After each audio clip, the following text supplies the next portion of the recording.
A black girl starved so a poor white boy could live. Years later he came back. The sandwich cost her everything, but it gave him a future worth $38 million.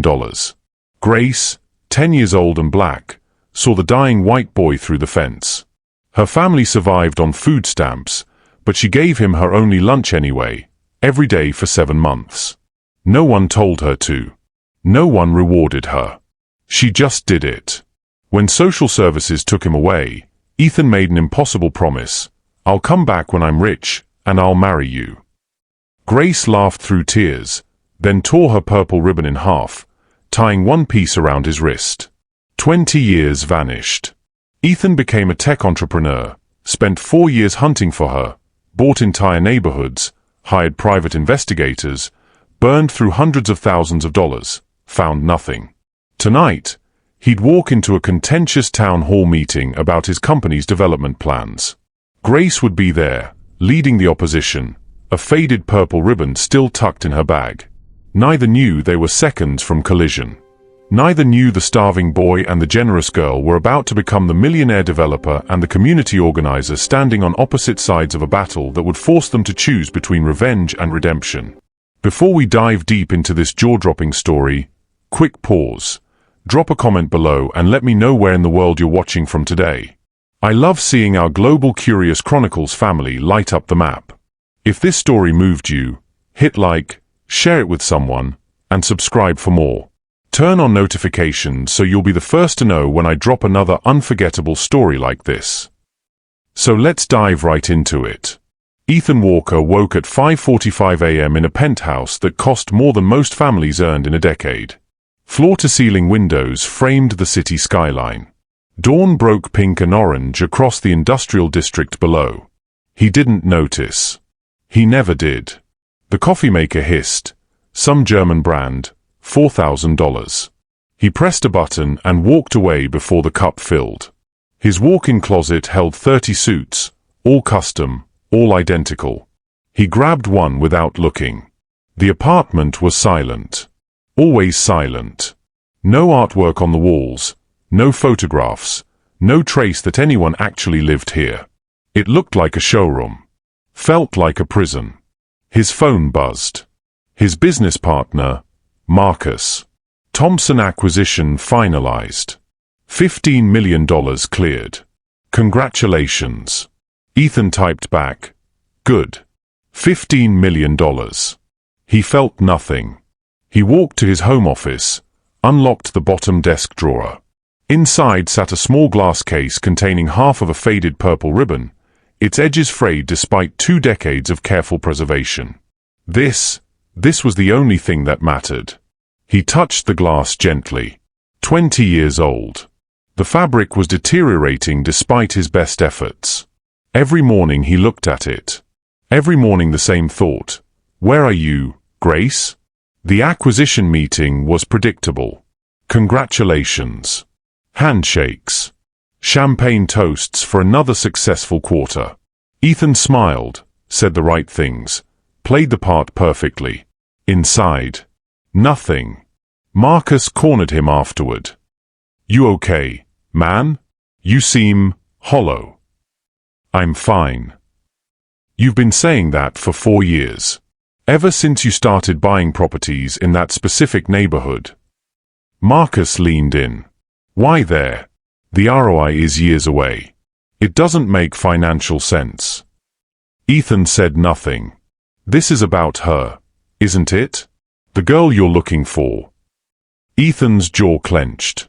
"Drop it. Maybe she's moved on. Maybe she doesn't." "I said drop it." Marcus held up his hands. "Just don't let this destroy you." Too late. It already had. That afternoon, alone in his office, Ethan opened a file on his laptop. 4 years. 3 private investigators.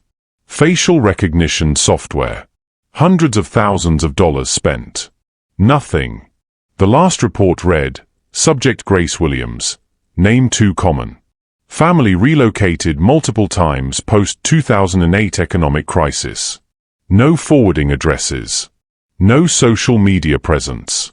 Trail cold. He pulled up a map of the city. 15 red pins marked properties he'd acquired, all within 3 miles of Riverside Elementary School. If Grace was still here, still fighting for people, she'd be in that neighborhood. That's who she was. So he'd bought buildings, developed them, created endless reasons to be there, hoping, waiting, searching. His phone buzzed. Reminder, town hall meeting tonight, 7 p.m., Riverside Community Center. Walker Commons Development Project. Ethan usually sent representatives to these contentious meetings. But something, instinct, desperation, made him type, "I'll attend personally." He didn't know why. Just a feeling. What Ethan didn't know, Grace Williams would be there too, ready to fight the millionaire developer threatening her community. And she'd been thinking about the starving boy at the fence every single day for 20 years. The memories struck sharp and sudden. 20 years ago. November 2003. Chicago winter came early and cruel. Ethan was 11 and dying. 2 weeks on the streets after his mother overdosed. 2 weeks since child services placed him with the Hendersons, a couple who smiled at social workers but looked at Ethan like he carried disease. 3 days of don't touch that and whispered conversations about troubled and damaged. They sent him back. His crime? Crying for his mother at night. The system tried again. Failed again. Ethan Walker slipped through the cracks. By day 14, he couldn't remember his last meal. His stomach just ached. He'd found a doorway behind a Chinese restaurant, ate dumpster scraps when desperation won. That morning, the owner chased him off with a broom. Ethan ran until his legs gave out outside Riverside Elementary. Kids at recess, their laughter like music from another planet. He collapsed against the fence, vision blurring. A teacher approached, face twisted in disgust. "You need to leave. You're scaring the children."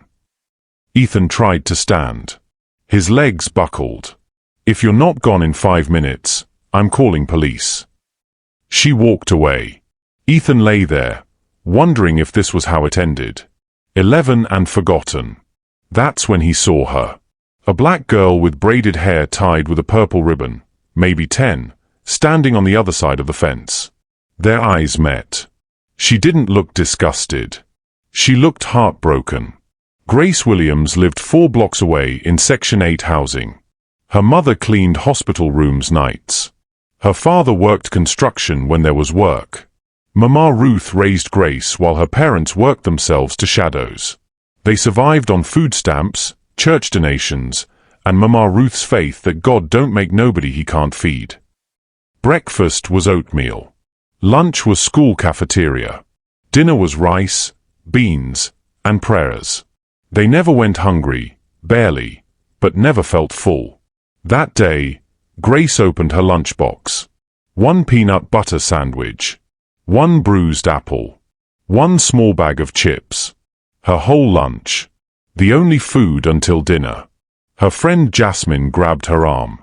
"Grace, come on." But Grace couldn't move. The boy looked like those starving children from commercials. Except he was right there.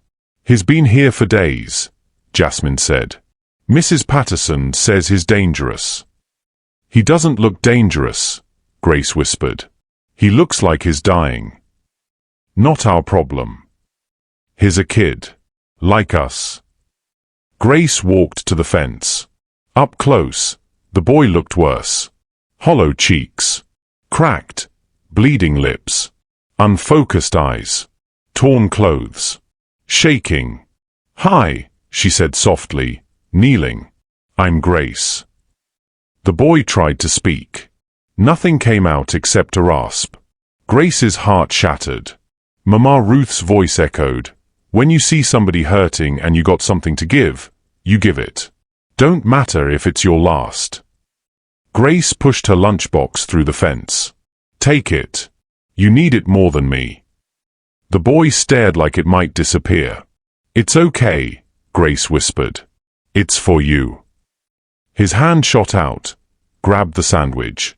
4 violent bites, tears streaming. Then the apple. Core and all. Then the chips. Every crumb. The juice box collapsed in his hands. Thank you. His voice cracked. What's your name? Ethan. Are you okay, Ethan? He shook his head. No. The bell rang. Grace had to go. I'll bring you lunch tomorrow too, she called out. I promise. Ethan's eyes widened. You will. I promise. Behind her, Jasmine hissed, Are you crazy? That's your lunch. What are you gonna eat? Grace didn't answer. Didn't know. All she knew was that Boy would die if somebody didn't help. That night, her stomach growled through class, through the bus ride home. She felt light-headed. Mama Ruth took one look. You gave your lunch away, didn't you? Grace froze. How? I know you. Who'd you give it to? A boy. Outside the fence. Mama Ruth. He was dying. Mama Ruth kissed her forehead. You did right, baby. But at dinner, rice and beans, smaller portions, Grace saw her mother's worried eyes, her father's tired face, her grandmother's silent prayers. They had so little.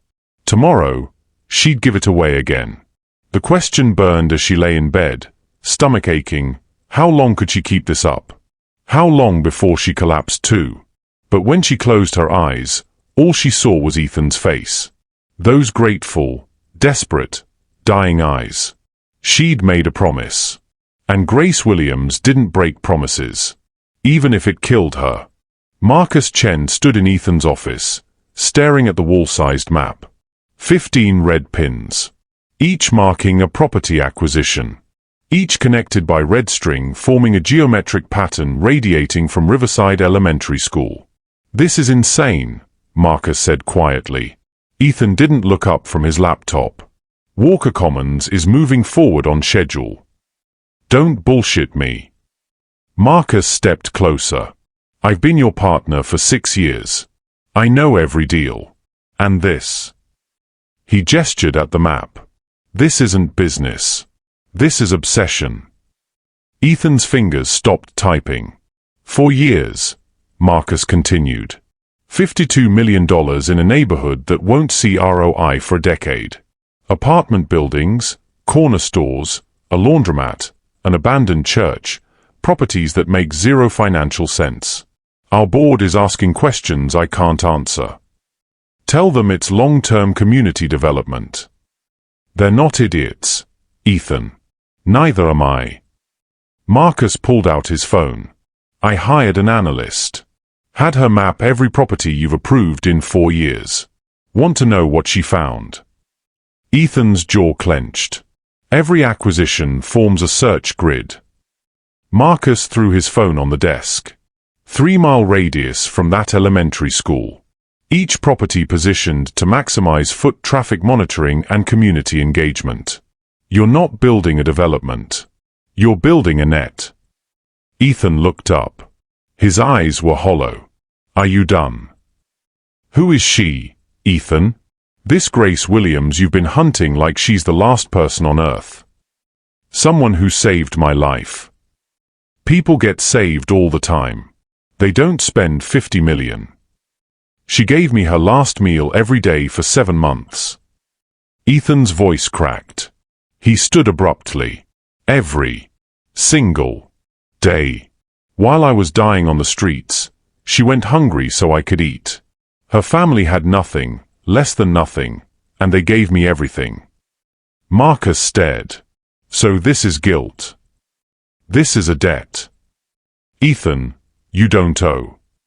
You don't understand. Ethan walked to the window. I was 11. Homeless. Starving. The system threw me away like garbage. I was invisible. Dying. And this 10-year-old black girl from a family barely surviving, she saw me. She didn't look away. She fed me. That's beautiful, but...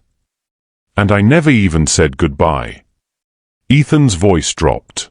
Social services picked me up one morning, placed me 200 miles away by afternoon. I never got to thank her properly. Never got to tell her.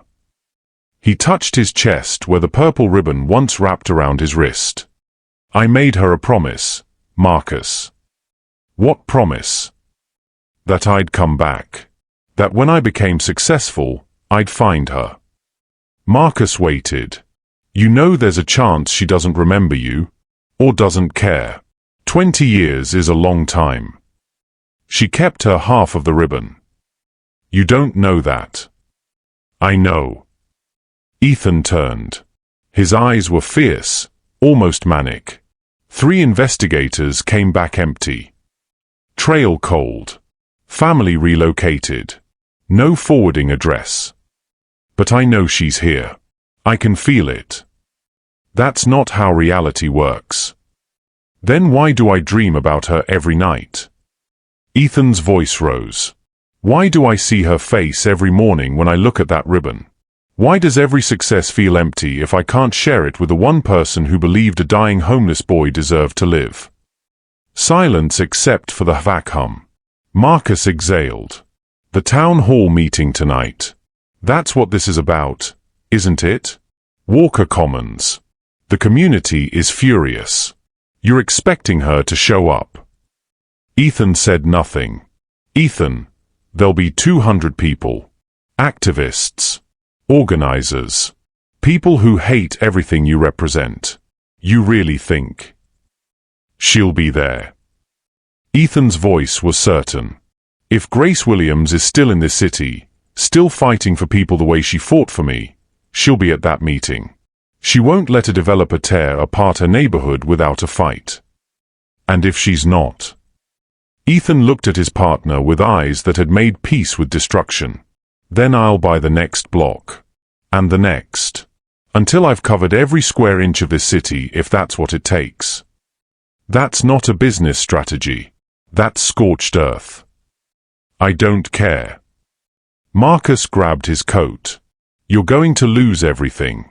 The board, the investors, your company, all of it. For a girl who might not even exist anymore. She exists. You're gambling your entire empire on a childhood memory and half a ribbon. Ethan turned back to the window. The city sprawled below, millions of lives, millions of stories, and only one that mattered. It's not a gamble, he said quietly. It's a promise. And I don't break promises. Marcus left without another word.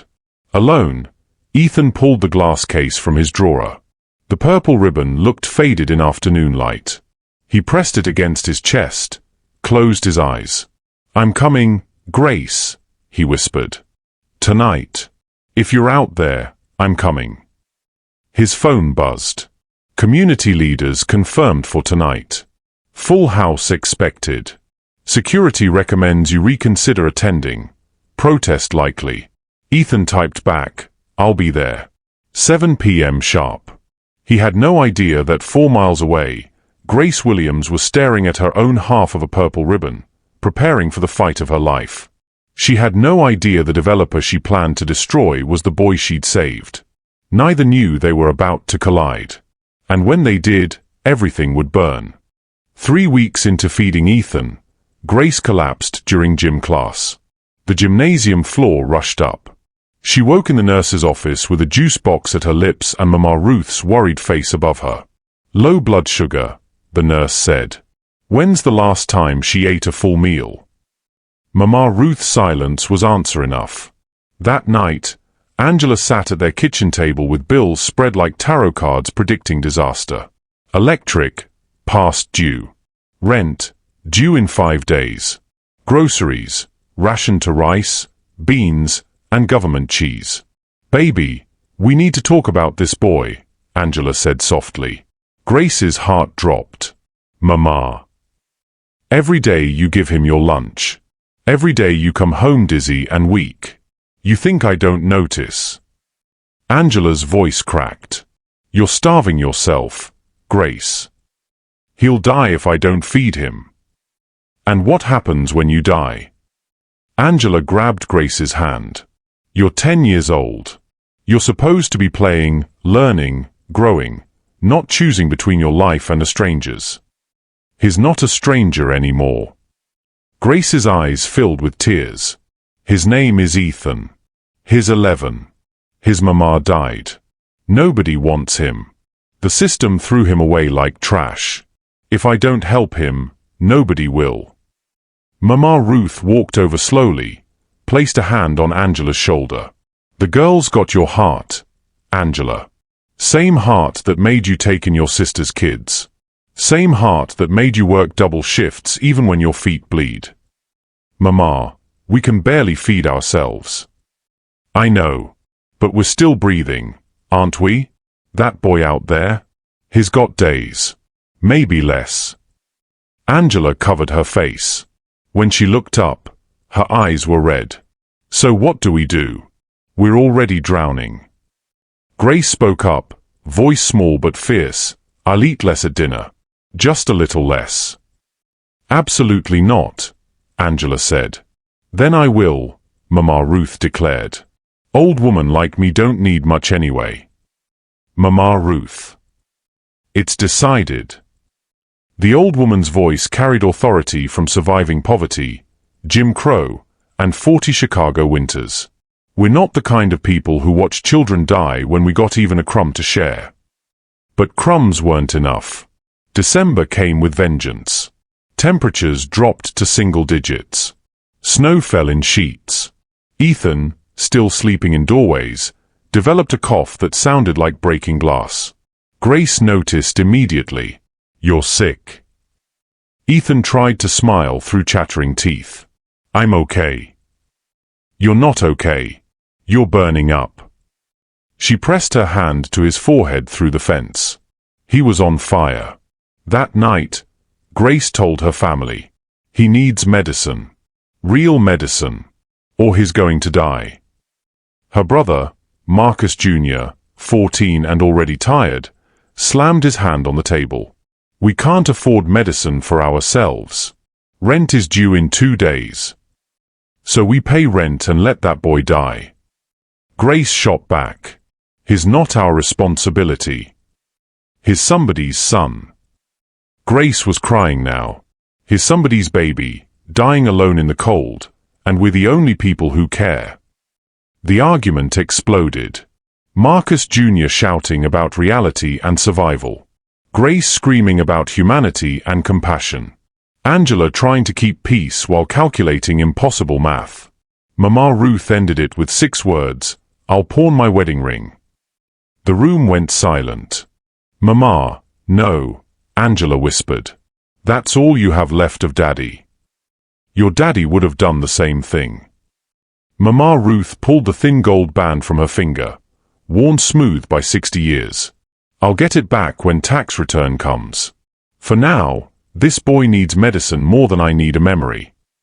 Next morning, Mama Ruth pawned her wedding ring for $75.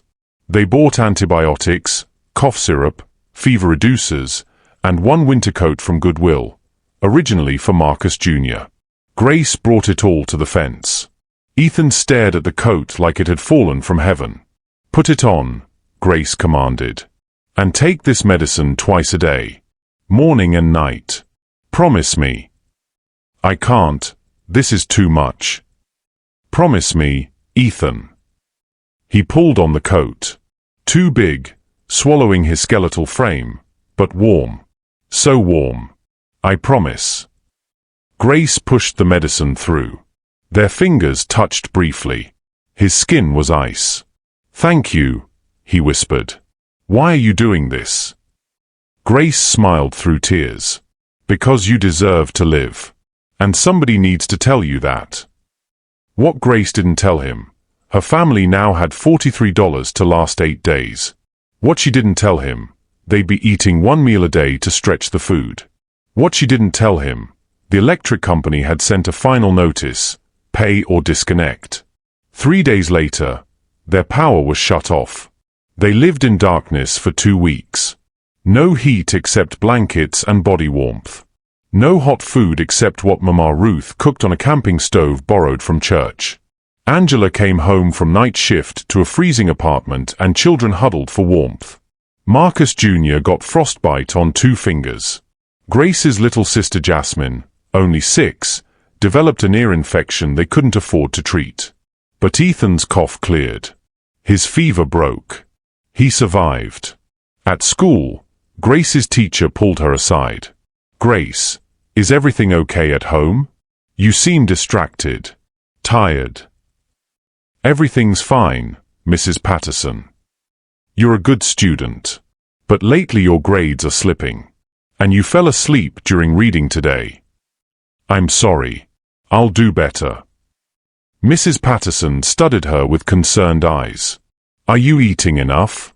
You've lost weight." "I'm fine." The lie tasted bitter.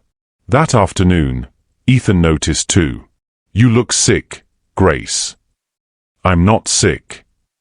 "You're lying." His eyes, clearer now, more alive, saw too much. "This is because of me. Your family is suffering because you're feeding me." "No." "Grace, stop." Ethan grabbed the fence. "I'm not stupid. That coat? Someone else needed it. That medicine? Cost money you didn't have. I can see it in your face. You're starving yourself to feed me." Grace's chin lifted defiantly. "So what if I am? So stop. I'm not worth." "Yes, you are." Grace's voice broke. "You're worth it. You're worth every sandwich, every sacrifice, every cold night in the dark. Because you're a person, Ethan. You matter. And if nobody else in this whole world is going to tell you that, then I will. Every single day until you believe it." Ethan's eyes filled with tears. "Why?" "Because somebody did the same for me once." Grace touched the fence where his hand gripped metal. "When my daddy lost his job 2 years ago, we almost ended up on the streets. Our church fed us, kept us alive. And Mama Ruth told me, 'Grace, kindness ain't a favor. It's a responsibility. When you can give, you give. And one day, when you can't, somebody else will give to you. That's how we all survive.'" Ethan pressed his forehead against the fence. "I'll pay you back. I swear to God, when I'm older, when I have money, I'll pay you back everything." "I don't want your money, Ethan." "Then what do you want?" Grace smiled sadly. "I want you to live. And when you're successful and happy someday, I want you to remember that you were worth saving. That's all." Behind Grace, the bell rang. She had to go. As she turned, Ethan called out, "Grace." She looked back. "What if I can't? What if I grow up and I'm nobody? What if I can't repay this?" Grace's smile was fierce now, filled with faith that defied logic. "Then you help the next person. And the cycle continues. That's how we change the world, Ethan. One sandwich at a time." She ran toward the school building. Ethan watched her go, wrapped in a coat bought with a pawned wedding ring, medicine bought with rent money, survival purchased with a family suffering. And he made a vow, silent and absolute: "I will repay this. Even if it takes my whole life. Even if it costs me everything. I will find her. And I will prove she was right to save me." 20 years later, that vow was all he had left. But tonight he would finally keep it. Or die trying. The Riverside Community Center smelled like burnt coffee and righteous anger. Ethan arrived at 6:55 p.m., already regretting everything. His $4,000 Tom Ford suit marked him instantly as the enemy. Heads turned. Conversations stopped. Eyes tracked him like predators watching prey. A young woman at the registration table looked up. "Name?" "Ethan Walker. Mitchell and Associates." Her expression went from neutral to ice. "Oh, you." She slid a name tag across the table like it carried disease. "Front row is reserved for developers. Try not to get too comfortable." The room was packed. 70, maybe 80 people in folding chairs. Families with toddlers. Elderly residents clutching canes. Young activists in hoodies and determination. This wasn't a meeting. This was a battlefield. Ethan took his seat alone. Behind him, murmurs started. That's him. Rich boy thinks he can buy our neighborhood. Gentrification with a smile. The side door burst open. A woman strode in carrying folders, phone pressed to her ear, moving with controlled urgency. I don't care what the city says, she snapped into the phone. We have 20 families about to be displaced. 20. That's not a statistic. Those are people. My people. She ended the call, dropped folders onto the moderator's table. Someone called out, Grace, tell this developer what's up. Grace. The name hit Ethan like a fist. He turned, really looked at her. Older. Yes. 20 years older. But the fierce moral conviction in her eyes, exactly the same. The way she held herself, ready to throw her body between injustice and the innocent. The tilt of her chin that said, try me. It's her. Oh God, it's really her. Grace didn't notice him yet. Too busy organizing papers, preparing for war. A war against him. Reverend Thomas called the meeting to order. We're here to discuss the proposed Walker Commons development. Mr. Walker, you have 15 minutes. Ethan stood. His legs felt foreign. He pulled up his presentation but couldn't stop glancing at Grace. She sat 3 seats away, arms crossed, face professionally skeptical. She doesn't recognize me. 20 years. The starving 11-year-old boy buried under success. Good evening, Ethan began. Thank you for. Let's skip the pleasantries, Grace cut in. Tell us how many families you're planning to displace. The room erupted. Ethan blinked. I'm not displacing anyone. The development includes affordable housing. Affordable by whose standards? Grace stood, gathering momentum like a storm. Your proposal lists units starting at $1,800 a month.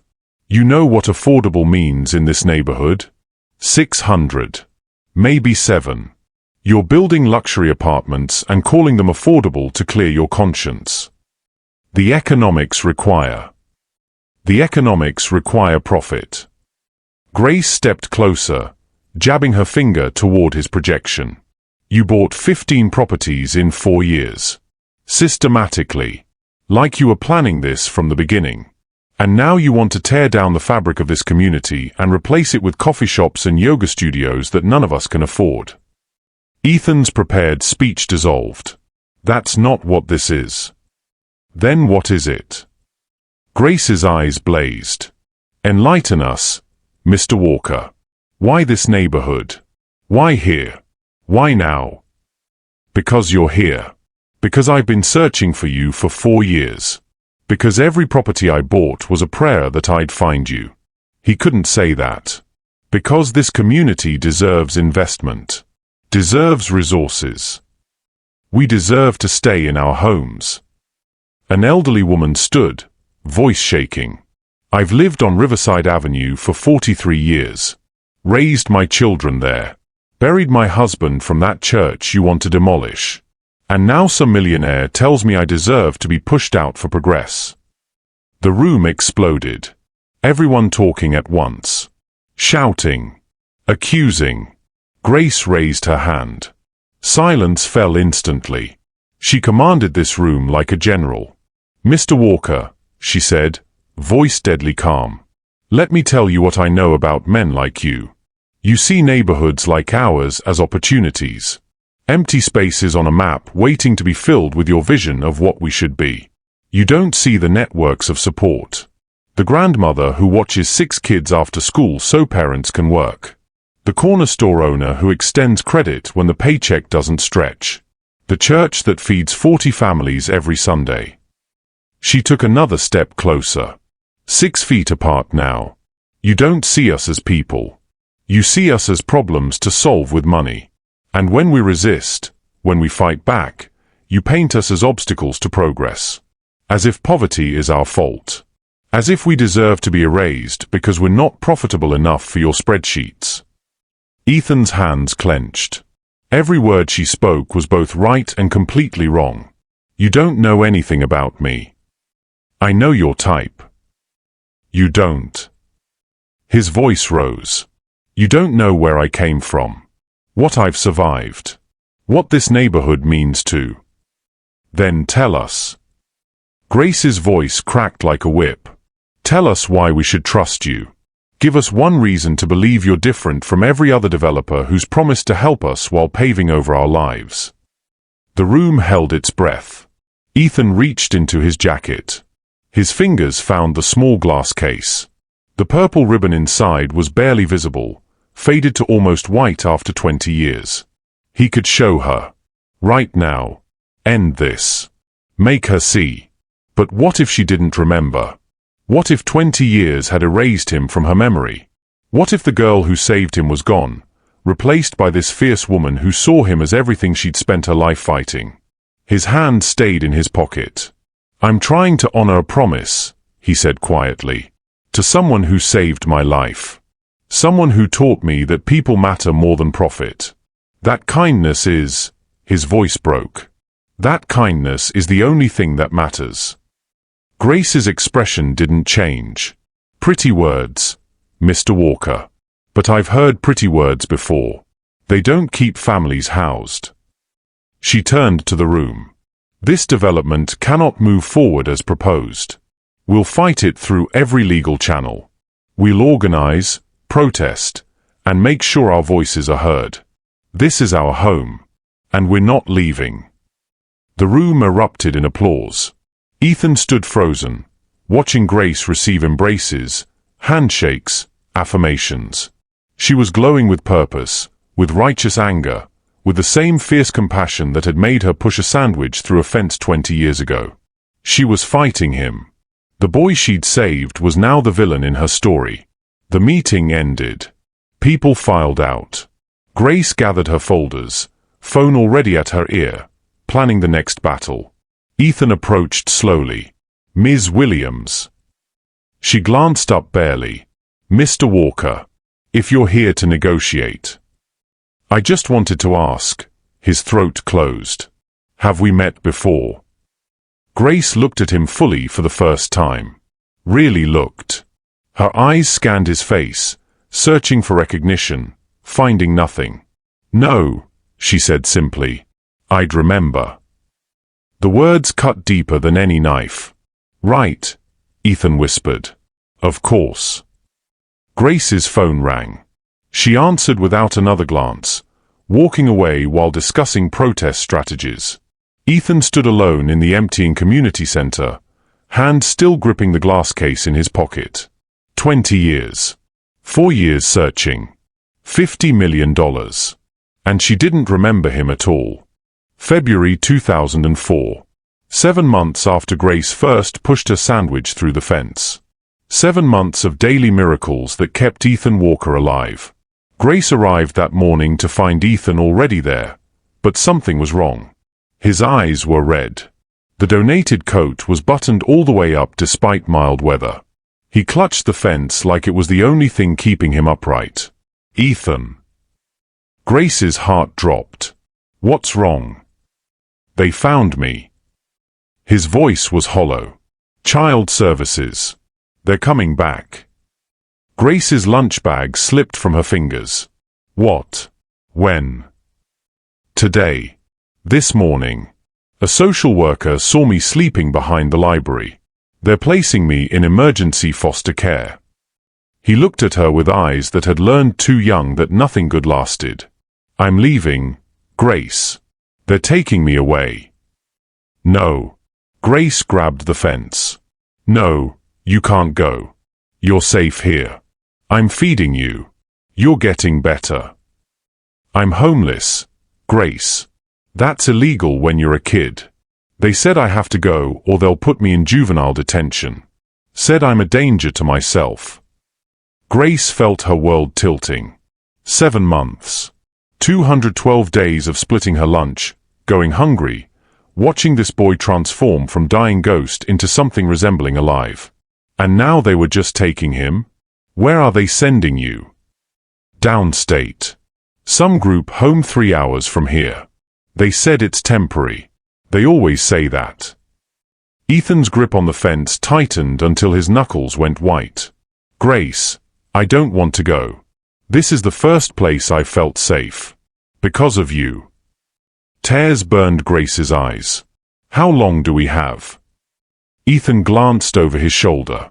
The social worker went to get paperwork from her car. Maybe 10 minutes. Maybe less. 10 minutes. Grace had 10 minutes to say goodbye to the boy who'd become the entire reason she woke up every morning. The boy who'd taught her that kindness wasn't weakness, it was survival. I need to tell you something, Grace said urgently. She reached up, touched the purple ribbon in her hair, the same ribbon she'd worn that very first day. The same ribbon that had survived 7 months of Chicago winter, of sacrifice, of her family's suffering to keep him alive. She pulled it free. Her braids tumbled loose. What are you doing? Ethan asked. Making a promise. Grace's hand shook as she tied the ribbon around one of the fence's metal diamonds. You gave me something these past 7 months, Ethan. You gave me purpose. You showed me that one person can make a difference. That kindness isn't stupid, it's everything. Grace. Let me finish. She was crying now, couldn't stop. I don't know what's going to happen to you. I don't know if you'll remember me. But I need you to promise me something. Anything. Promise me you'll survive. Promise me you'll grow up and do something amazing with this life we fought so hard to save. Her voice broke. Promise me that all those sandwiches, all those cold nights my family went without power, all of Mama Ruth's sacrifices, promise me they weren't for nothing. Ethan reached through the fence, grabbed her hand. His fingers were still too thin but warm now. Alive. I promise. And I promise something else too. What? When I grow up, when I'm successful and rich and everything you believed I could be, I'm coming back for you. His eyes were fierce now, burning with determination. I'm going to find you, Grace Williams. And I'm going to marry you. Grace laughed through tears. Ethan, we're kids. I don't care. You saved my life. You're the only person in this whole world who saw me when I was invisible, who fed me when I was starving, who told me I was worth something when everyone else treated me like trash. He squeezed her hand tighter. That's not something you forget. That's not something you walk away from. You're going to fall in love with someone else. Someone pretty and successful and... No. The certainty in his voice made Grace's breath catch. There's only you. There will only ever be you. Behind Ethan, a car door slammed. A woman's voice called, Ethan. We need to go, honey. No, no, no. Grace frantically untied the ribbon from the fence. Here. Take this. Keep it. So you remember. I could never forget you. People forget all the time. Grace's tears fell faster. Promise me you'll keep it. Promise me that wherever you go, whatever happens, you'll look at this ribbon and remember there's a girl in Chicago who believes in you. Ethan took the ribbon like it was made of gold. Then, before Grace could stop him, he ripped it in half. Ethan, what are you? We each keep half. He tied his piece around his wrist, pushed the other half back through the fence. That way, we both have proof. That way, when I come back, and I will come back, we'll match them up. Like a puzzle. Like we're two pieces of the same thing. Grace clutched her half, the frayed edges rough against her palm. Ethan, now. The social worker's voice was closer. Ethan stood, still holding Grace's hand through the fence. I love you, Grace Williams. And I'm going to spend the rest of my life proving I was worth saving. You're already worth it, Grace whispered. Then I'll spend it proving you were right. The social worker appeared, middle-aged white woman with kind eyes and tired patience. Come on, sweetie. We have a long drive. Ethan didn't move. Couldn't. His hand still gripped Grace's through the chain-link diamonds. "Sir, I need you to let go," the social worker said gently. "I can't." "You have to."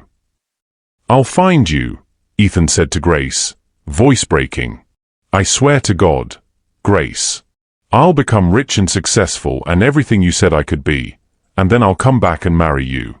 That's my promise. That's my whole life from this moment forward. Finding you." The social worker gently pulled Ethan away. He fought for a moment, then let himself be led toward the waiting car.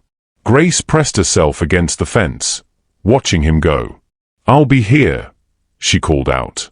"When you come back, I'll be here. I'll be helping people. I'll be fighting for kids like you." Ethan turned at the car door, held up his wrist with the purple ribbon. 20 years. I'll be rich in 20 years. Wait for me. I'll wait forever. The car door closed. The engine started. And Grace Williams watched the boy she'd saved disappear down Riverside Avenue, taking half her heart with him. She sank to her knees on cold ground, clutching her half of the purple ribbon, and cried until no tears were left. That night, Mama Ruth found Grace in her room, staring at the ribbon. "He's gone," Grace whispered. "I know, baby. He said he's coming back. Maybe he will. Do you believe that?" Mama Ruth was quiet for a long moment. "I believe that boy loves you with everything he's got. And I believe love like that don't just disappear." She kissed Grace's forehead. "But baby girl, 20 years is a long time. People change. Promises break. You can't spend your whole life waiting for a maybe." "I know."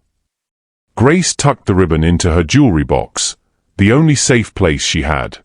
"But I can spend my whole life becoming the woman he believed I was. The woman who saves people. Who fights. Who makes a difference. That's my girl." Grace closed the box. Inside, purple fabric faded but unbroken, a promise waiting for its other half. 20 years. She had 20 years to become extraordinary. 20 years to build a life worth coming back to. 20 years to prove that the starving boy and the generous girl were both worth saving. And when Ethan Walker finally came back, if he came back, Grace Williams would be ready. She just had no idea she'd be fighting against him when he did. Ethan couldn't sleep. Couldn't eat. Couldn't think. Grace Williams didn't remember him. 20 years of searching, and she'd looked right through him like he was nothing. He sat in his penthouse at 3 a.m., the purple ribbon in his hands, feeling the weight of every wasted year crushing his chest. 4 years. $50 million. Hundreds of sleepless nights. And for what? To become the villain in her story? His phone buzzed. "Marcus. Emergency board meeting. 9 a.m. They're voting to pull funding from Walker Commons. You need to be there." Ethan typed back, "Cancel it." "What?" "Cancel the development. All of it." "Are you insane? We're $52 million deep. I don't care. Cancel it." He turned off his phone. If Grace Williams wanted to fight gentrification, fine. He'd give her exactly what she wanted. But something gnawed at him. The way she'd looked at him during the meeting, not with recognition, but with something else. Familiar anger. Like she'd been preparing to fight him her entire life. "I'll be fighting for kids like you," she'd shouted as his car drove away 20 years ago. Ethan sat up straight. She hadn't been fighting development. She'd been fighting for the forgotten. For the invisible. For the version of him that still lived in her memory. She didn't recognize his face. But maybe she'd recognize his heart. The follow-up community meeting was scheduled for 6 p.m. smaller. Only key stakeholders. Grace would be there, leading the opposition coalition. Ethan arrived early, but Grace was earlier. She stood at the front table, organizing documents with the precise fury of someone who'd turned pain into purpose. "Ms. Williams," Ethan said. She didn't look up. "Mr. Walker. Come to negotiate our surrender. I came to tell you you've won. I'm canceling the development. Her head snapped up, eyes suspicious. What's the catch? No catch. You were right. About all of it. Ethan stepped closer. I was trying to help, but I wasn't listening. Wasn't seeing the people. I was so focused on, he stopped. On something else. Someone else. Grace studied him. Why? Because you taught me to. Her brow furrowed. We've never met. Haven't we? Ethan's heart hammered. This was it. 20 years ago. Riverside Elementary. A fence. Grace went very still. What did you say? A fence. A boy who was starving. A girl who gave him her lunch every single day for 7 months. Ethan's voice shook. A purple ribbon torn in half. A promise. The document slipped from Grace's hands, scattering. No. Her voice was barely a whisper. That's not. You can't be. Ethan reached into his jacket, pulled out the glass case. Inside, faded to almost white, was half of a purple ribbon. Grace stumbled backward like she'd been shot. Her hand flew to her bag, worn canvas she'd carried to both meetings. She fumbled with the zipper, pulled out a small velvet pouch. Inside was the other half. They held them up simultaneously. The frayed edges matched perfectly, like puzzle pieces waiting 20 years to reunite. Ethan. Grace's voice broke on his name. Oh my God. Ethan. Hi, Grace. Tears streamed down his face. I told you I'd come back. Grace collapsed into a chair, both hands covering her mouth. You're the developer. She looked up at him. I've been fighting you. I called you a gentrifier. I said, oh God, what did I say to you? Everything I needed to hear. Ethan knelt in front of her chair. You were right, Grace. About everything. I got so lost trying to find you that I became exactly what you would have hated. I bought properties not to help people, but to create a net. To trap you. To force you back into my life. You were looking for me. Her voice was small, younger. This whole time. 4 years of systematic property acquisition. 3 private investigators. Facial recognition software. I turned my entire business into a search operation. He laughed bitterly. And you were here the whole time. Fighting for the same people we both were. We were on the same side, and I was too blind to see it. Grace reached out, touched his face with shaking fingers. You were so thin. So small. I used to have nightmares that you died somewhere and I'd never know. I almost did. Twice in foster care. 3 times in my 20s when the PTSD got bad. Ethan caught her hand, pressed it against his cheek. But I didn't. Because I made you a promise. And I don't break promises. You said you'd be rich in 20 years. Grace laughed through tears. You're 4 years late. I got rich in 16. Spent the last 4 trying to find you. The door burst open. Reverend Thomas walked in with 5 other community leaders. They stopped short, seeing Ethan kneeling in front of Grace, both crying, both holding pieces of purple ribbon. What's going on? The Reverend asked. Grace and Ethan looked at each other. 20 years of separation. 7 months of childhood sacrifice. A promise made through a chain-link fence. Grace stood slowly, pulling Ethan up with her. She turned to face the community leaders, still gripping his hand. This is Ethan Walker, she said, voice steady despite tears. 20 years ago, when we were children, my family saved his life. We fed him for 7 months when he was homeless and starving. We gave him everything we had. The room was dead silent. And I, Ethan continued, made Grace a promise. That I would come back when I was successful. That I would repay her kindness. He looked at her. I came back to marry you, Grace. Like I said I would. Reverend Thomas blinked. I'm sorry, What? But Grace wasn't listening. She was staring at Ethan, processing, putting together pieces. The properties, she whispered. The specific pattern. You weren't gentrifying. You were searching. Every property positioned to maximize the chance I'd cross paths with you. Every community meeting, every development proposal, all of it was bait. To draw you out. That's insane. I know. That's obsessive. I know. Grace's voice broke. That's the most romantic thing I've ever heard. The room erupted. Everyone talking at once. Questions flying. Confusion and shock. But Ethan only heard Grace. I'm cancelling Walker Commons. All of it. And I'm turning those properties over to you. To your organization. Whatever you need, housing, community centers, food banks, it's yours. All of it. Ethan, that's $52 million. I don't care about the money. His voice rose. I never cared about the money. I only cared about finding you.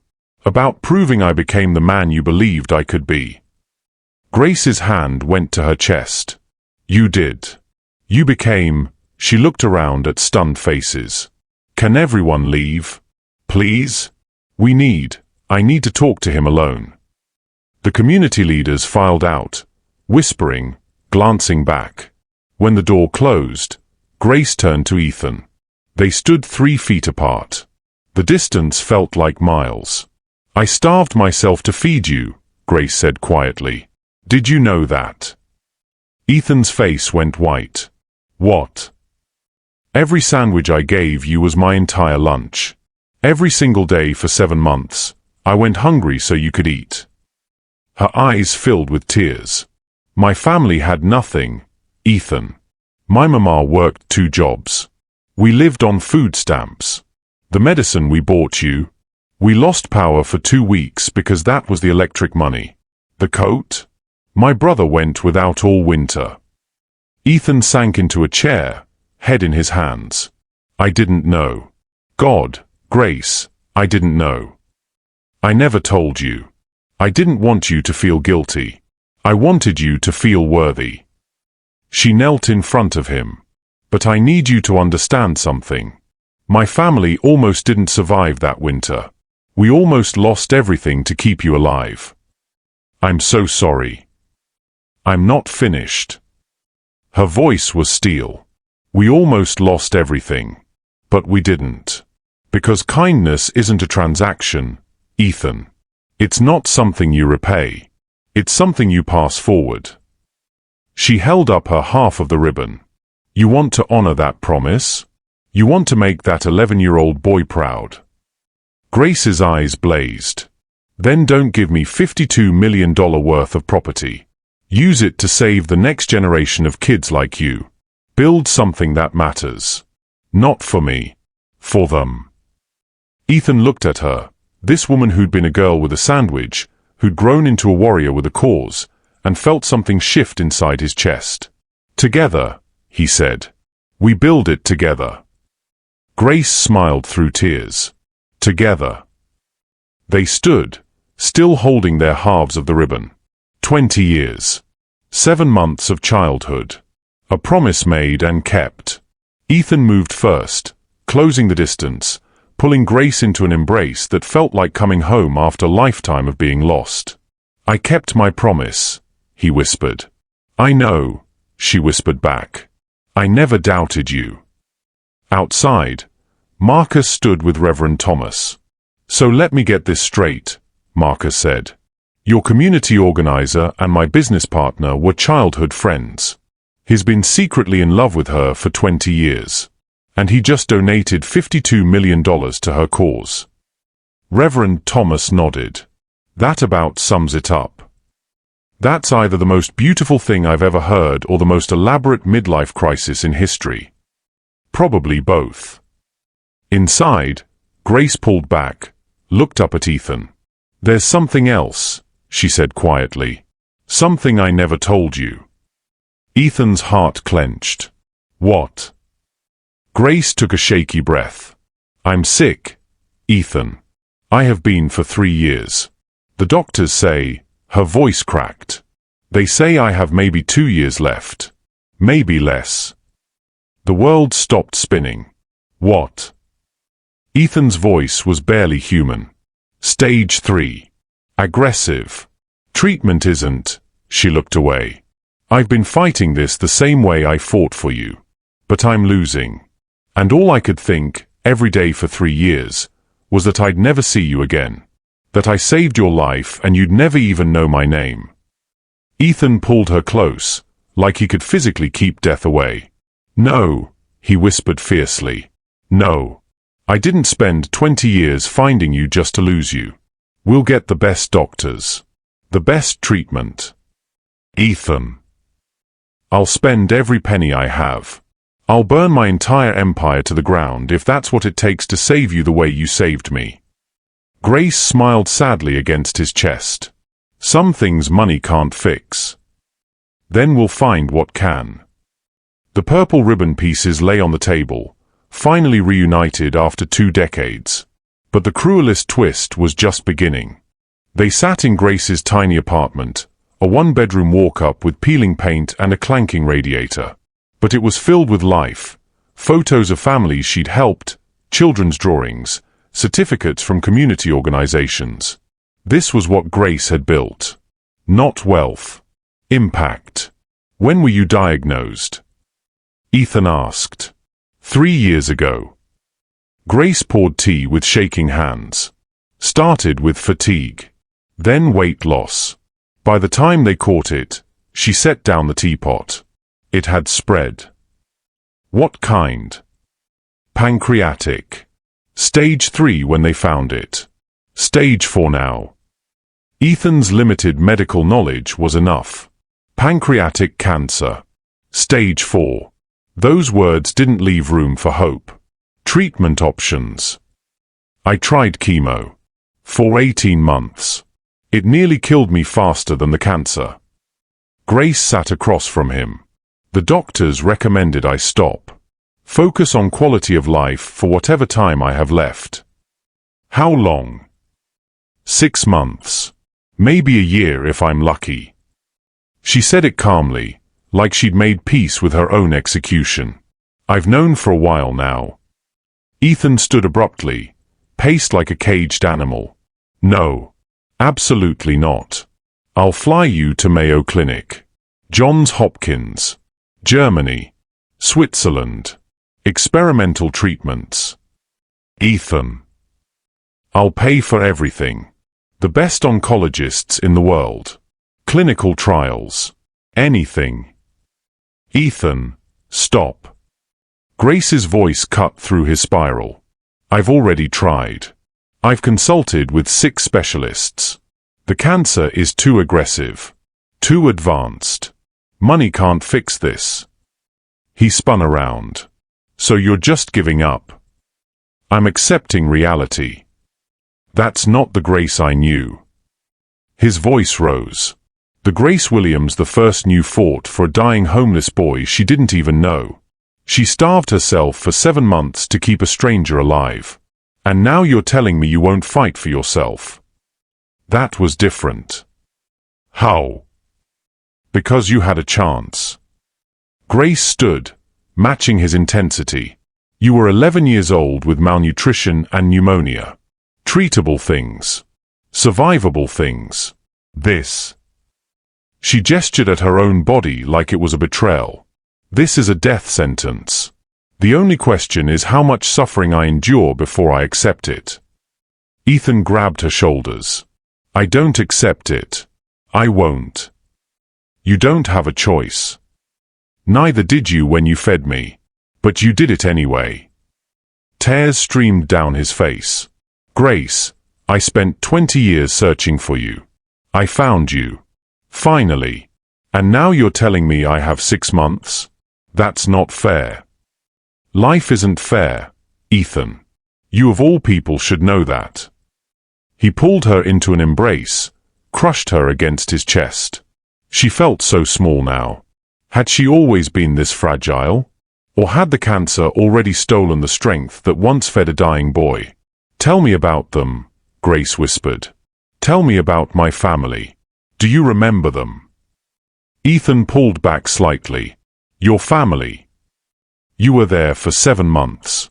You must have seen them. Mama Ruth. My mother Angela.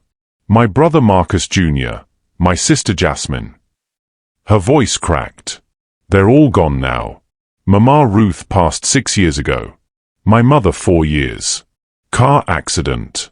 My brother, she stopped. Overdose. 2 years ago. And Jasmine moved to Atlanta. We don't talk much anymore.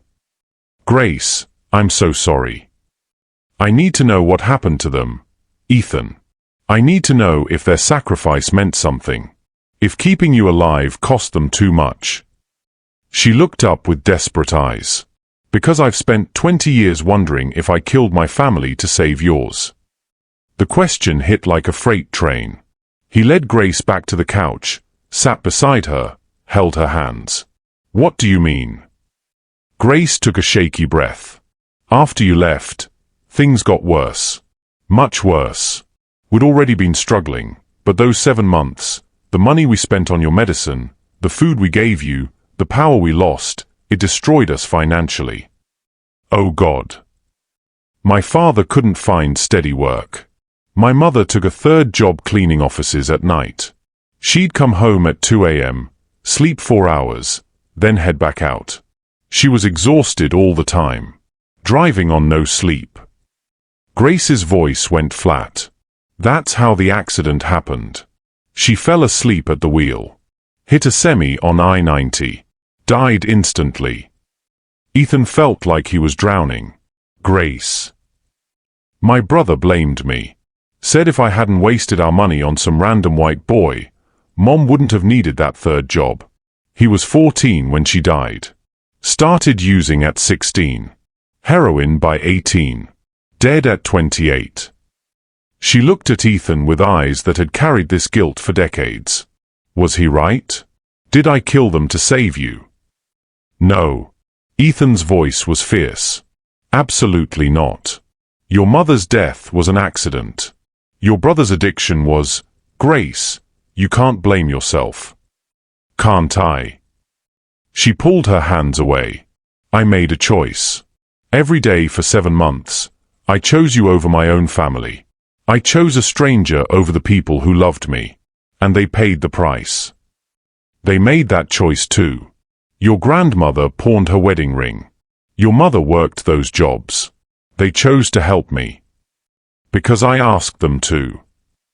Grace stood, wrapped her arms around herself.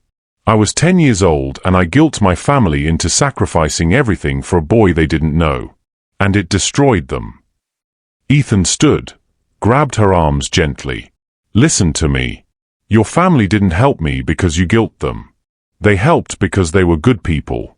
Because your grandmother taught you that kindness isn't optional, it's essential. They saved my life. Yes. But I didn't kill them. Poverty killed them. Systemic inequality killed them. A country that forces people to choose between saving a child and keeping their power on killed them. That doesn't make it hurt less. I know. He pulled her close.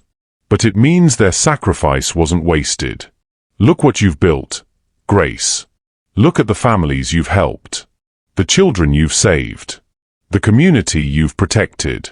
You turned their kindness into a legacy. Grace sobbed against his chest. I just wanted them to be proud of me. They were. They are. Ethan kissed her head. And so am I. They stood like that for a long time. 2 people bound by a purple ribbon and 20 years of grief and gratitude and impossible love. Finally, Grace pulled back. There's something else you need to know. Ethan braced himself. The reason I became a community organizer, Grace said slowly. The reason I've spent my entire adult life fighting gentrification and helping foster youth, it wasn't just because of you. What do you mean? Grace walked to a bookshelf, pulled out a worn folder. Inside were newspaper clippings, obituaries, missing persons reports. All children. All from their old neighborhood. All from the years after Ethan left. In the 5 years after you were taken away, 12 children died on these streets. Starvation. Exposure. Violence. She handed him the folder. 12 kids, Ethan. 12 more just like you who didn't have someone to push a sandwich through a fence. Ethan flipped through the clippings, each one a small tragedy. Names. Faces. Ages that never got higher. I couldn't save them, Grace whispered. I tried. I reported the ones I saw to teachers, to police, to anyone who would listen. But nobody cared. Nobody helped. And they died. She looked at him with eyes full of survivor's guilt. So I made a vow. That I would spend the rest of my life making sure no other child slipped through the cracks. That every kid who needed help would get it. Even if it killed me. The irony wasn't lost on either of them. It was killing her. That's what Walker Commons was supposed to be, Ethan said quietly. Not a development. A rescue operation. What? I was going to build housing specifically for foster youth aging out of the system. Job training programs. Mental health services. Everything I wish I'd had. He looked at her. I was trying to save them too. I just went about it the wrong way. Grace stared. You were going to. Yes. Every property I bought, every plan I made, it was all designed to create a safety net for kids like we were. I just didn't tell anyone because I knew people would think it was charity. Savior complex bullshit. He laughed bitterly. Turns out they thought that anyway. Ethan. Grace's voice was thick. We've been fighting for the same thing this whole time. I know. We could have been working together. I know. We wasted 4 years. I know. Ethan set down the folder, took her hands. But we have time now. 6 months. A year. However long. We use it. We build something that outlasts both of us. Something that saves the next 12 kids. And the 12 after that. Grace smiled through tears. The Purple Ribbon Foundation. Exactly. They stood in her small apartment, 2 people who'd found each other across 20 years and an impossible divide, now racing against a clock neither could stop. Ethan. Grace's voice was small. Do you really love me? Or do you love the memory of a 10-year-old girl who gave you a sandwich? He cupped her face. I love the woman who spent 20 years turning childhood compassion into a movement. I love the fighter who challenged a millionaire developer without knowing he was the boy she saved. I love the person who's still choosing to give everything she has to help others even while dying. He pressed his forehead against hers. I love you, Grace Williams. All of you. Past, present, and whatever future we can steal from fate. I love you too, she whispered. I think I've loved you since the moment you promised to come back. They kissed, soft and desperate and 20 years too late. When they pulled apart, Grace's phone rang. She glanced at the screen, frowned. It's my doctor. This late. He said he'd call if, she answered. Dr. Morrison? Yes. What? Are you sure? When? Her face went white. I understand. Yes. Tomorrow. I'll be there. She ended the call, stared at Ethan with eyes full of terror. What is it? His heart was already breaking. What did he say? Grace's voice was barely a whisper. The cancer spread to my liver. He wants to discuss hospice care. The word hospice hung between them like a death sentence. How long? Ethan could barely force the words out. Weeks, Ethan. Not months. Weeks. The floor dropped out. 6 months had just become 30 days. Maybe less. He'd spent 20 years finding her. And he had 30 days to say goodbye. They had 30 days to build a legacy that would outlive them both. Ethan didn't sleep for 72 hours. He converted his penthouse into a war room. Architects, lawyers, non-profit consultants, city planners, all working around the clock. Grace wanted to be there, but the cancer had other plans. She lasted 6 hours the first day before exhaustion forced her home. "I'm fine," she insisted as Ethan called her a car. "You're dying," he said bluntly. "Stop pretending you're not. Then let me die doing something that matters." Marcus found Ethan at 3 a.m. on the third night, hunched over blueprints, surviving on coffee and desperation. "You look like hell," Marcus said. "I don't have time to look good." Ethan marked another section. "We need to break ground in 2 weeks or we'll lose the permits." "Ethan, you can't build an entire non-profit infrastructure in 30 days. Watch me." Marcus sat down. "The board is threatening to sue. You're liquidating $52 million in assets to fund a foundation for a woman you haven't seen in 20 years. They think you've lost your mind." "They're right. So what do I tell them?"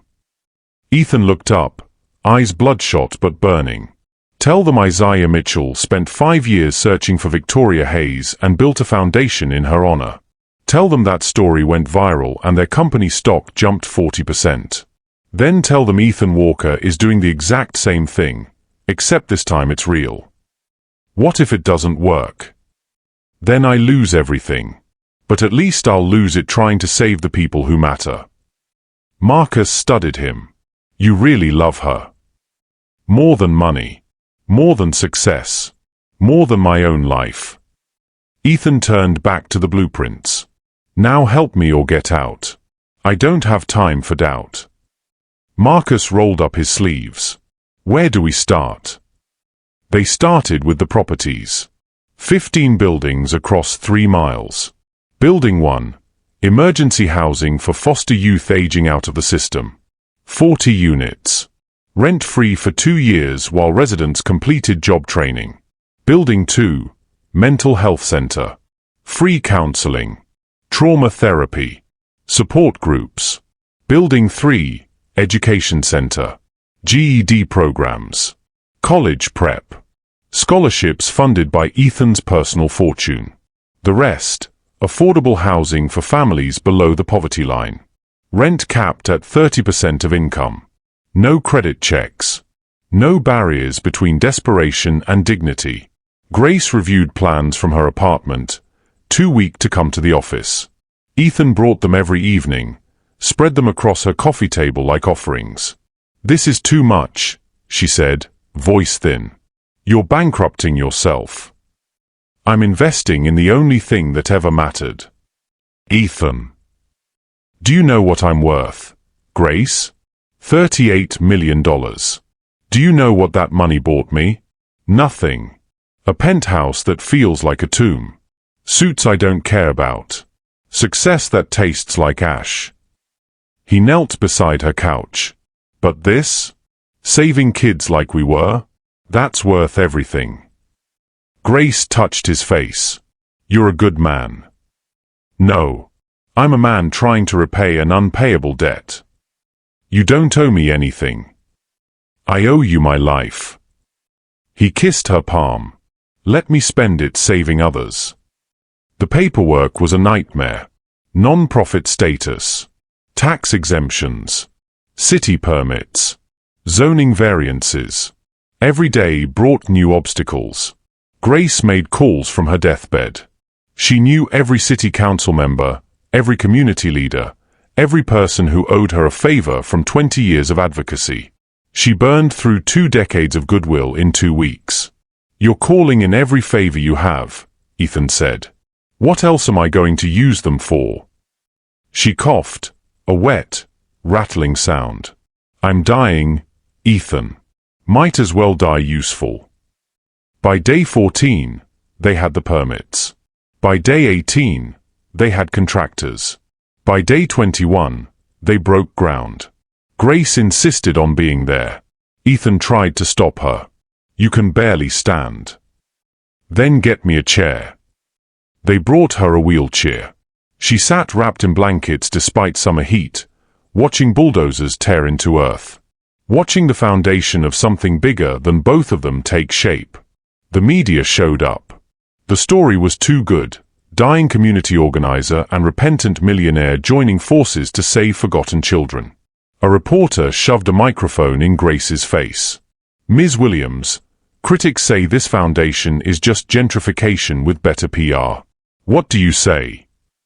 Grace's voice was weak but steady. I say those critics didn't spend 7 months feeding a starving boy their only meal. Didn't watch their family sacrifice everything to save a stranger. Didn't spend 20 years fighting for children nobody else wanted. She looked at the camera. This foundation isn't charity. It's a debt. And we're paying it forward. The interview went viral. Donations flooded in. Within 3 days, the Purple Ribbon Foundation had raised an additional $8 million. Marcus called Ethan, voice shaking. Do you know what you've done? You've started a movement. No, Ethan said, watching Grace sleep in her wheelchair. Grace started it 20 years ago. I'm just finally catching up. By day 25, Grace couldn't leave her apartment. The hospice nurse came twice daily. Morphine dripped into her veins. Her skin had gone grey. Ethan moved in. Slept on her couch. Worked on paperwork while she dozed. Held her hand through bad moments. I'm not going to make it to the opening, am I? She whispered one night. Ethan's throat closed. Don't say that. Ethan, be honest with me. He looked at her, this woman who'd saved his life, who'd spent her own life saving others, now being consumed from inside. Probably not, he admitted.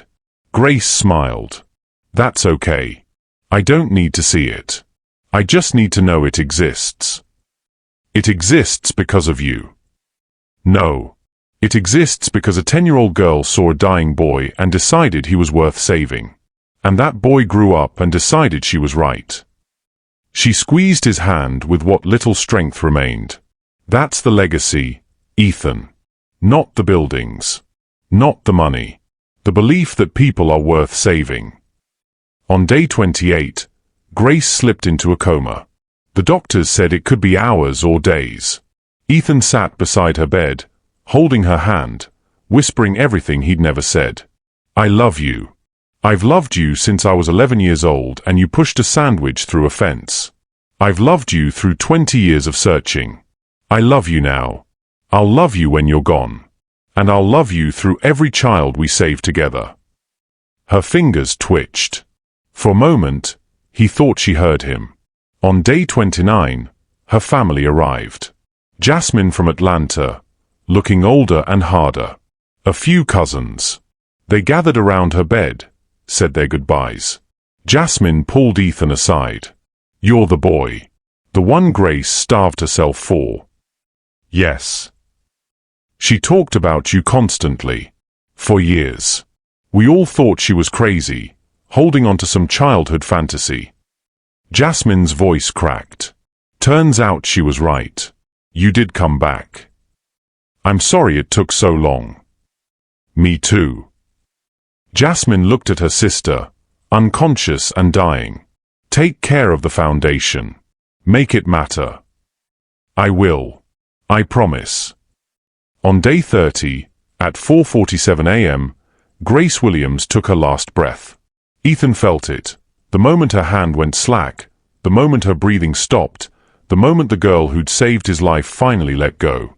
He pressed his forehead to hers and wept. The funeral was 3 days later. Hundreds showed up, families she'd helped, children she'd saved, community leaders she'd fought alongside. They filled the church and spilled into the street. Ethan gave the eulogy. He told the story of a sandwich shared through a fence, of a purple ribbon torn in half, of a promise made and kept, of a woman who taught the world that kindness isn't weakness, it's the only thing that makes us human. Grace Williams believed people were worth saving, he said, voice breaking. And she spent her life proving it. The Purple Ribbon Foundation will continue that work. Every child we house, every family we help, every life we save, it's because she showed us how. They buried her next to Mama Ruth. Ethan placed his half of the purple ribbon in her casket. Let it be reunited in death, since they'd barely had time together in life. As the crowd dispersed, Reverend Thomas approached. "What now, son?" Ethan looked at the fresh grave, then at the folder in his hands, the opening ceremony schedule for the Purple Ribbon Foundation's first housing facility. "Now I keep my promise," he said. "I build something that outlasts us both." 2 weeks later, the first facility opened. 40 units. 50 families on the waiting list. Ethan cut the ribbon, purple, naturally, and welcomed the first residents. Among them was a 14-year-old girl named Maya. Emaciated. Traumatized. Aging out of foster care with nowhere to go. Ethan saw himself in her hollow eyes. That night, alone in his penthouse, Ethan stared at the empty glass case where Grace's half of the ribbon used to sit. His phone buzzed. Marcus. Maya Johnson, the girl from today. She ran away from the facility. Security can't find her. Ethan's blood went cold. He grabbed his coat, headed for the door. One child saved. One child lost. The cycle continued. And somewhere, he hoped, Grace was watching. Ethan found Maya 3 blocks from the facility, huddled behind a dumpster in an alley that reeked of rot and desperation. She was 13, not 14, with matted hair and eyes that had seen too much. "Go away," she said when his shadow fell across her. Ethan stayed where he was. "I'm not here to take you back." Liar. That's what they all say.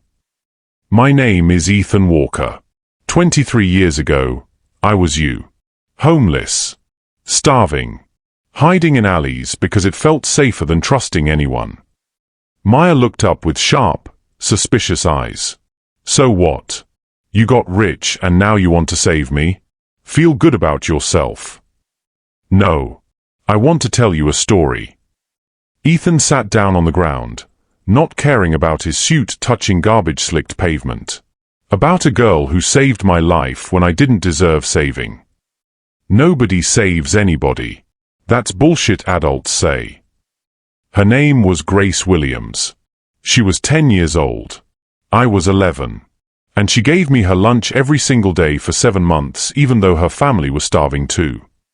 Maya's expression flickered. Why? Because she believed I was worth it. Ethan pulled out his phone, showed Maya a photo. Grace at the foundation groundbreaking, wrapped in blankets, smiling despite dying.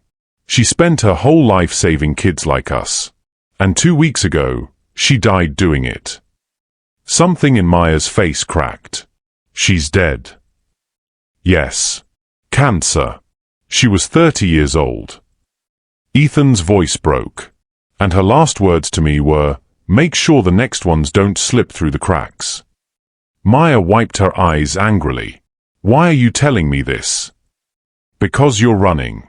And I understand why. Every group home, every foster family, every facility, they all let you down. Trust is a luxury you can't afford." Ethan moved closer, careful not to spook her. "But Grace taught me something. She taught me that one person caring, really caring, can change everything. And I'm here to care, Maya. Whether you trust me or not. I don't need your charity. It's not charity. It's a debt I'm paying forward." He extended his hand. "Come back. Give me 1 week. If after 7 days you still want to run, I'll drive you anywhere you want to go. No questions. No cops. Just you and a second chance." Maya stared at his hand like it might disappear. "You're lying." "I'm not. Grace never lied to me. And I won't lie to you." After an eternity, Maya took his hand. They walked back to the facility together. Maya moved into Unit 7, a small studio with a real bed, a bathroom that locked, and a window with actual sunlight. She stood in the doorway, frozen. "What's wrong?" Ethan asked. "I've never had my own room before." Her voice was so small. "Not ever." Ethan's chest tightened. "It's yours now. For as long as you need it. That night, he couldn't sleep. He kept thinking about Grace. About the sandwich through the fence. About the purple ribbon. About 30 years of kindness echoing through time. At 2 a.m., his phone rang. Security. Mr. Walker, we have a situation. Maya Johnson is in the community kitchen. You should come see this. Ethan arrived to find Maya standing in front of the industrial refrigerator, staring at fuller stocked shelves. Milk, bread, fresh fruit, vegetables, meat, everything a growing kid needed. She was crying. Maya. Ethan approached carefully. What's wrong? There's so much food. She turned to him, face streaked with tears. I've never seen this much food in one place. And it's just here. For us. Yes. For you. For all the kids here. Ethan knelt to her level. The way he imagined Grace must have knelt at that fence. You don't have to be hungry anymore, Maya. That's over. I promise. Maya collapsed into his arms and sobbed. I'm so hungry. I've been so hungry for so long. Ethan held her while she cried, feeling the sharp edges of her shoulder blades, the way her ribs showed through her shirt. Another starving child. Another 11-year-old Ethan. Another chance to get it right. Let's make you something to eat, he said gently. They made sandwiches together. Peanut butter and jelly. Simple, perfect, the same kind Grace had shared. Maya ate 3 in 10 minutes, barely stopping to breathe. Slow down, Ethan said. The food isn't going anywhere. How do you know? Maya's eyes were wild. What if tomorrow it's gone? What if this is a dream? Because I give you my word. And Grace taught me that words mean something. Promises mean something. He made her a 4th sandwich. This food will be here tomorrow. And the day after. And the day after that. You're safe now. Maya looked at him with eyes that desperately wanted to believe but didn't know how. You really were like me. Worse. Maybe. At least you're smart enough to run when things feel wrong. I just shut down. Stopped talking. The foster families said I was disturbed. What happened to you? After the girl saved you. Ethan told her everything. The group homes. The failed placements. The night he turned 18 and aged out with $200 and nowhere to go. The way he'd clawed through community college while working 3 jobs. The tech startup that exploded. The wealth that meant nothing without purpose. And Grace. Maya asked, Did you marry her? Like you promised? Ethan's eyes filled with tears. No. I found her too late. She was already dying. That's not fair. No. It's not. He wiped his face. But she taught me something before she died. She said kindness isn't about fairness. It's about choosing to give even when you have nothing left. And that's what I'm choosing now. With you. With every kid who comes through those doors. Maya was quiet. Then, what if I mess up? What if I'm too broken? Then we'll figure it out together. That's what family does. You're not my family. Not yet. Ethan smiled through tears. But Grace taught me that family isn't blood. It's who shows up when you're dying and decides you're worth saving. 6 months later, the Purple Ribbon Foundation operated 3 facilities housing 127 young people. Maya was still in Unit 7. She'd started therapy, enrolled in high school, and stopped running. Ethan visited her every week. Sometimes they talked.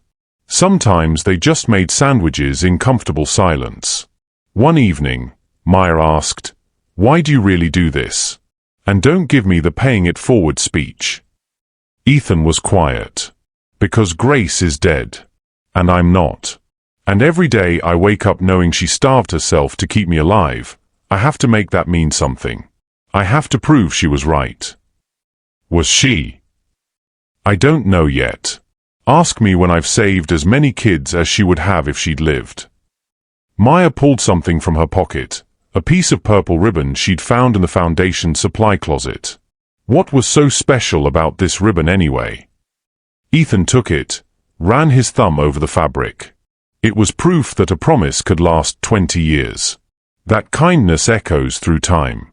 That one sandwich shared through a fence can change the world. That's a lot of pressure for a sandwich. Ethan laughed. The first real laugh since Grace died. Yeah, it is. That night, Ethan stood on the roof of the first Purple Ribbon facility, looking out at city lights. Somewhere down there, another kid was sleeping in an alley. Another Maya. Another Ethan. Another child the world had thrown away. His phone buzzed. Jasmine, Grace's sister, found something in Grace's things. You should see it. They met at a coffee shop the next morning. Jasmine slid a sealed envelope across the table. She wrote this 3 days before she died. Made me promise to give it to you after the first facility opened. Ethan's hand shook as he opened it. Dearest Ethan, if you're reading this, I'm gone. And you're probably drowning in guilt, thinking you failed me because you didn't save me the way I saved you. Stop. You didn't fail me. You gave me exactly what I needed. Proof that the starving boy I fed became a man who feeds others. That kindness isn't a transaction. It's a legacy. I'm not afraid of dying, Ethan. I'm afraid of being forgotten. But as long as the Purple Ribbon Foundation exists, as long as you keep saving the Mayas of the world, I'll live forever. There's something I never told you. Something I was too scared to admit even to myself. I was pregnant when I died.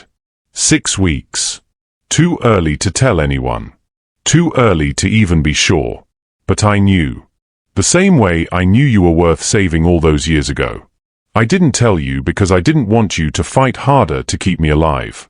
Didn't want you to blame yourself when you inevitably failed. Cancer doesn't care about love or promises or unborn children. But I need you to know, in those last weeks, carrying that tiny spark of life, I wasn't scared. Because I knew that even if I died, even if the baby died, the love that created that child, the love between a boy who kept his promise and a girl who never stopped believing, that love would save hundreds of other children. That's enough for me. That's everything. Live, Ethan. Love again. Save the world one sandwich at a time. And when you're old and grey and surrounded by children whose lives you changed, remember that it all started with a fence and a peanut butter sandwich and a girl who believed you were worth saving. Because you were. You are. You always will be. All my love, Grace. P.S. I hid my half of the ribbon in the cornerstone of building one. When you find it, tie it with yours. Make it whole again. That's the foundation. 2 broken pieces becoming something unbreakable. Ethan pressed the letter to his chest and wept.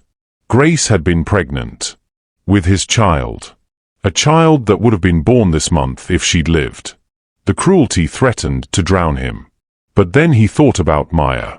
About the 127 kids in his facilities. About the thousands more who would come. About the legacy Grace had left him, not a child of blood, but children of purpose. He went to building one that afternoon, found the cornerstone. Engraved, Purple Ribbon Foundation. Built on the belief that every child is worth saving. Behind a small metal panel, he found her half of the ribbon. He pulled out his half, carried for 23 years. The 2 frayed edges aligned perfectly, like puzzle pieces that had waited a lifetime to reunite. He tied them together, made them whole. And in that moment, Ethan Walker understood. Grace was right. Love doesn't die. It multiplies. 1 sandwich. 7 months. 20 years. 127 children saved. And counting. He looked up at the building, at the kids moving through windows, living lives that wouldn't have existed without that first act of kindness. Thank you, he whispered to the ghost of a girl with a purple ribbon. For everything. Somewhere, he imagined she heard him. And she smiled. 6 months later, Maya stood at the fence of her old elementary school, watching a younger girl huddle on the other side. The girl was maybe 9. Thin. Dirty. Alone. Maya pulled a sandwich from her bag, peanut butter and jelly, the kind Ethan made, and pushed it through the fence. The girl grabbed it, ate it in desperate bites, tears streaming. "What's your name?" Maya asked. "Sarah." "I'm Maya. And you're going to be okay, Sarah. I promise." The cycle continued. The purple ribbon endured. And Grace Williams' legacy lived forever. The end. If underdog stories like this one resonate with you, take a moment to check our channel. You'll find a full catalog of powerful underdog stories, stories of the overlooked, the silenced, and the underestimated who rise and triumph. Thank you for watching.